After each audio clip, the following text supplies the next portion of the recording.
An Ibnu Umar dari Abdullah bin Umar babu fadli salatul jamaati.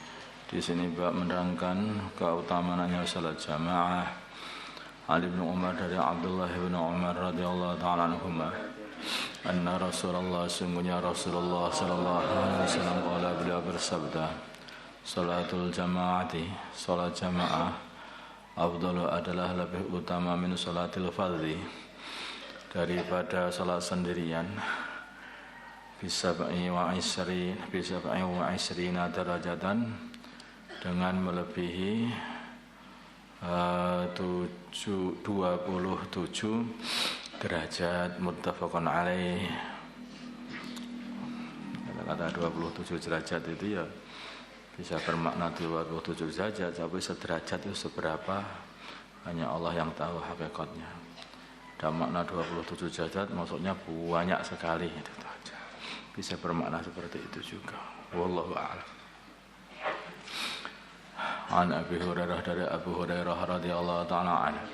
Qala berkata Abu Hurairah qala bersabda Rasulullah sallallahu alaihi wasallam salatul rajuli salatnya seorang laki-laki fi jama'atin dalam jamaah tudha'afu dilipat gandakan ala salatihi atas salat dia fi baiti di rumahnya wa fi suqi dan di dalam pasarnya khamsa wa isrina dhifan dengan kelipatan ganda 25 lipatan.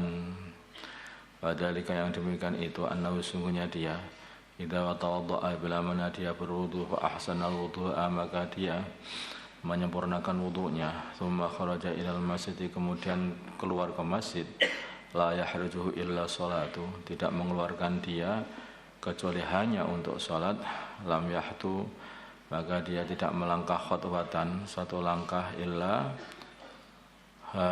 rufi'at kecuali diangkat lahu baginya biha dengan khutwah tadi darajatun satu derajat wa khuttat dan dihapus anhu darinya biha dengan khutwah tadi khati'atun dosa satu khati'ah satu dosa atau satu kesalahan. Fa idza shalla bila mana dia telah salat lam tazal maka tidak henti-hentinya al malaikatu para malaikat tusalli dia mendoakan alaihi kepadanya madama fi musallahu selagi dia masih ada di tempat salatnya malam yuhdis selagi belum hadas. Taqulu para malaikat berkata Allahumma salli alaihi Allahumma ya Allah salli rahmatillah alaihi kepadanya Allahumma rahamhu ya Allah kasihanilah dia wala yazalu tidak henti-hentinya dia fi sholatin dalam salat mangtadara shalah selagi masih menunggu shalah muttafaqun alaih wa hadza lafdzul Bukhari.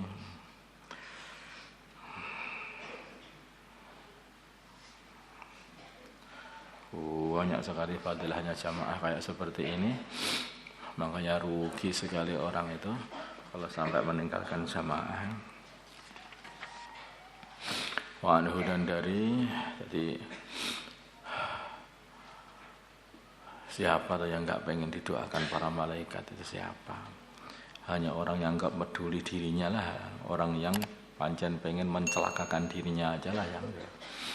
Sekarang ada pengumuman itu. Semua ada pengumuman. Ini ada orang yang punya hubungan dengan raja. Dan siapa saja yang mau dekat sama dia, mau duduk sama dia, maka akan didaftarkan untuk dia itu nanti akan dikasih pangkat oleh raja dan tidak akan dihukum oleh raja karena orang itu dekat dengan raja. Maka orang berbondong-bondong yang faham itu mendekati orang itu supaya dia ini bisa selamat dari kebengisan raja dan dia ini bisa disayangi sama raja karena berdekatan dengan orang tadi, dan dia ini punya wewenang untuk mensyafaati orang-orang, membela orang-orang dari raja. Nah, kalau orang paham akan dirinya, mesti dia akan pengen mendekat orang ini. Tapi kalau orang nggak peduli, maka tidak akan mendekat orang ini. Nah, para malaikat ini orang yang doa-doanya makbul di sisi Allah. Maka kalau orang itu peduli pada dirinya, maka pengen mengamalkan atau amalan yang menjadikan dia didoakan oleh para malaikat.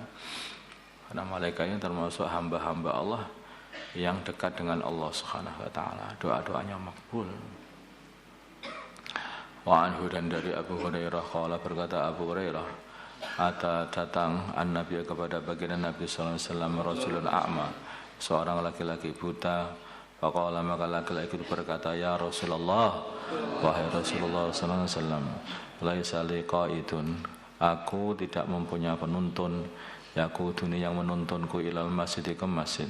Fasa'ala, maka dia bertanya Rasulullah kepada Rasulullah sallallahu alaihi wasallam, ayyurahhisalahu, untuk meringankan dia, wa yusalli fi baitihi, maka dia boleh sholat di rumahnya orang buta tadi.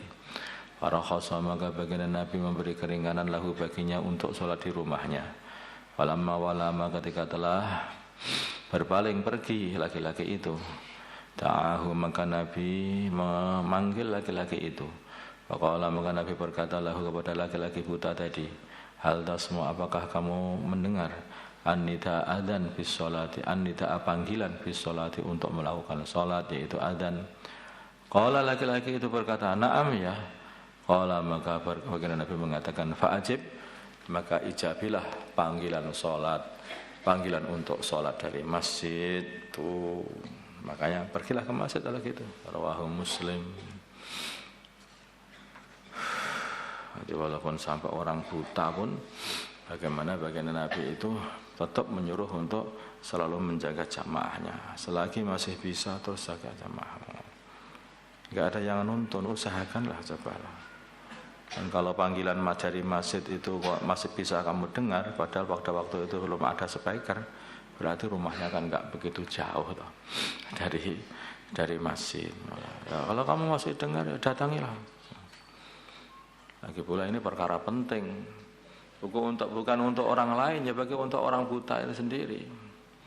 Dia sudah buta, bagaimana dia ini juga mendapatkan kebaikan-kebaikan yang ada di masjid yang dapat diperoleh oleh orang-orang lain. Maka jangan dibuat satu cacatnya ini dijadikan sebagai, yaitu malah mengurangi fadilah-fadilah yang akan dia dapatkan. Kalau masih bisa, teruskan aja masjid, usahakan.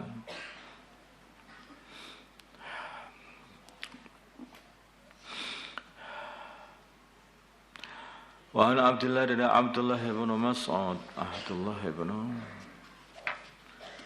Mas'ud, insyaallah. Wa an Abdullah bin Mas'ud, wakilah wa an Abdullah dari Abdullah, wakilah wa Abdullah dari Abdullah, wakilah dikatakan Amr bin Qais Abdullah, yaitu namanya Amr bin Qais al-Ma'ruf bin Ummi Maktum. Loh,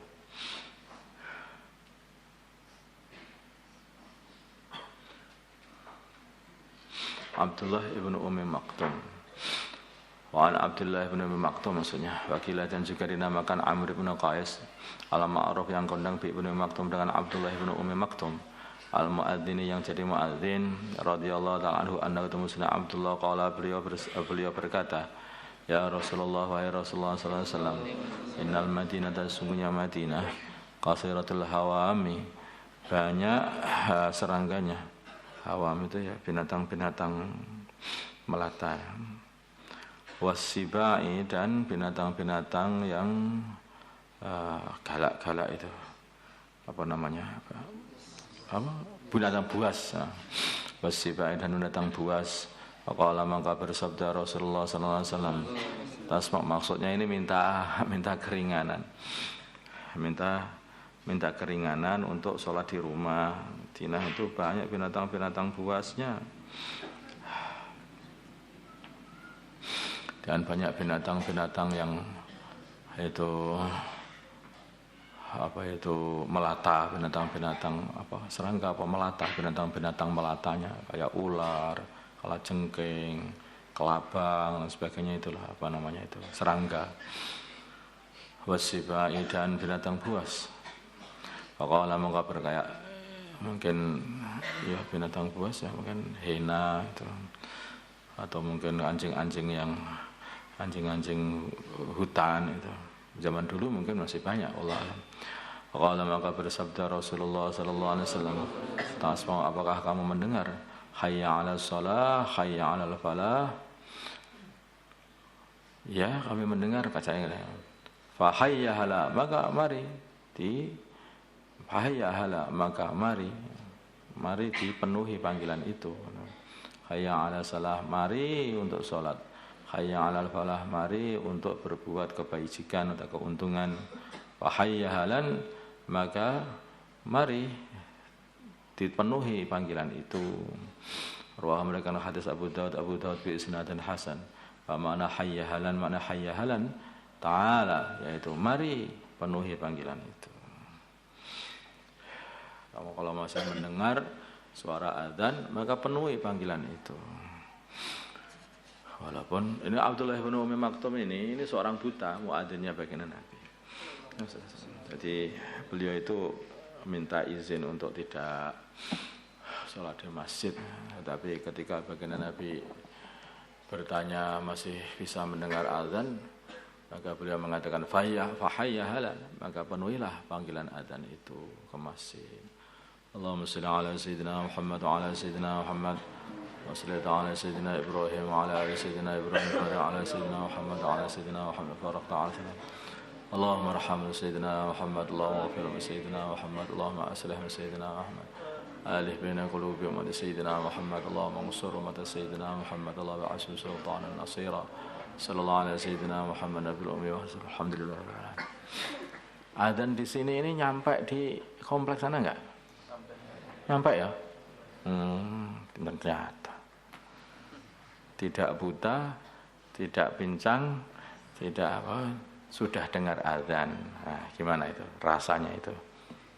Yang di komplek-komplek itu loh, masih ada kan? Dengar nggak ini? Pasti dengar dia itu.